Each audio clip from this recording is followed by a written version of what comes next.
पान क्रमांक 27. एक राखी सैनिकासाठी. आज या पाठाचे आपण वाचन करूया. एक राखी सैनिकासाठी. शाळेची घंटा झाली. बाई वर्गात आल्या.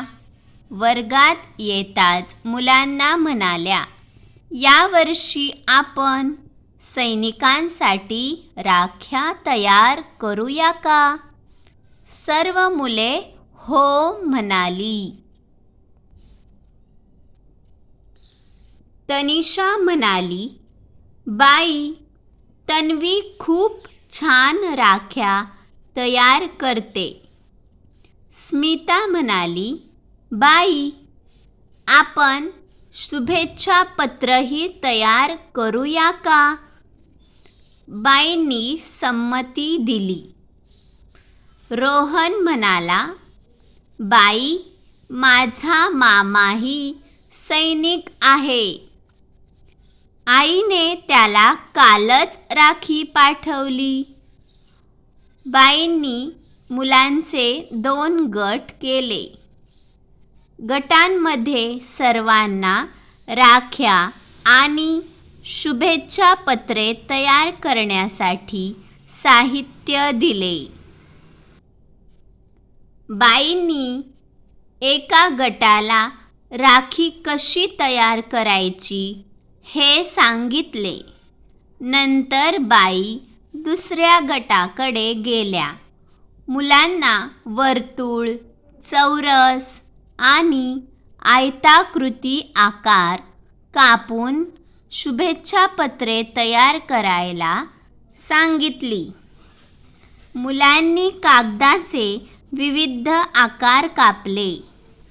त्यापासून सुंदर शुभेच्छा पत्रे तयार केली.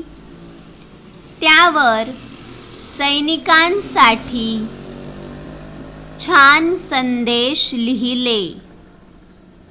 मुलांनी केलेल्या राख्या आणि शुभेच्छा पत्रे पाहून बाईंनी सर्वांचे कौतुक केले.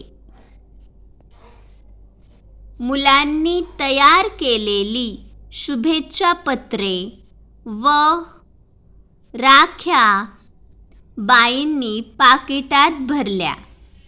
बाई काही मुलांना घेऊन शाळेजवळ असणाऱ्या पोस्टाच्या कार्यालयात गेल्या. बाईंनी पाकिटावर पत्ता लिहून पाकिट पोस्टमन काकांना दिले. मुलांना आपल्या राख्या व शुभेच्छा पत्रे सैनिकांपर्यंत पोहोचणार याचा आनंद वाटत होता. पहा, इथे बाई पोस्टमन काकांना राखीचे पाकिट देत आहेत. काही मुलांसह त्या पोस्टमन कार्यालयात गेल्या आहेत. नवीन शब्द शिकूया. संमती, परवानगी, संदेश, निरोप. पुढच्या व्हिडिओमध्ये आपण प्रश्न उत्तरे पाहूया.